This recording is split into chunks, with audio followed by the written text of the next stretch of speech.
கதவை திறந்து விட்டா போதும், சிட்டா பரப்பாரு நம்ம சின்ன பிள்ளை. ஏன்னா வீட்டுக்குள்ளேயே வச்சிருக்கோம் இல்லையா, வெளியில போனோடனே அவ்வளோ வந்து பாத்தீங்கன்னா வேக வேகமா ஓடுவான், அவ்வளோ எக்ஸைட் ஆகிட்டே இருப்பான். நானும் அவனும் வந்து பாத்தீங்கன்னா பெரிய பையனை வந்து ஸ்கூல்ல இருந்து கூட்டிட்டு வர்றதுக்காக கிளம்பிட்டோம். டெய்லியும் கூட்டிட்டு வர ஆட்டோக்கார பையா தான், அவரா போய் ஏறிப்பாரு. அப்புறம் எங்களை ஆட்டோல உட்கார வச்சுட்டு அவரே போய் கூட்டிட்டு வந்துருவாரு. ரொம்ப கேர் எடுத்து எங்களை வந்து பார்த்து கூட்டிட்டு வருவாரு.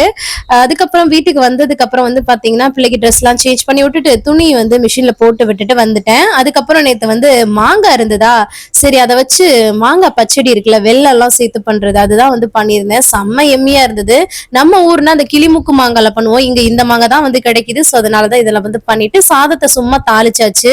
அதுக்கப்புறம் துணி இருந்ததுல அதெல்லாம் எடுத்துட்டு போய் மேல காய போட்டுட்டு ஈவினிங் போல தம்பியை டியூஷன்லயே விட்டுட்டு வந்தாச்சு. அதுக்கப்புறமா வந்து அவன் முட்டை சாதம் மாதிரி கேட்டா, அவனுக்கு வந்து முட்டை சாதம் வந்து பண்ணி கொடுத்தேன்.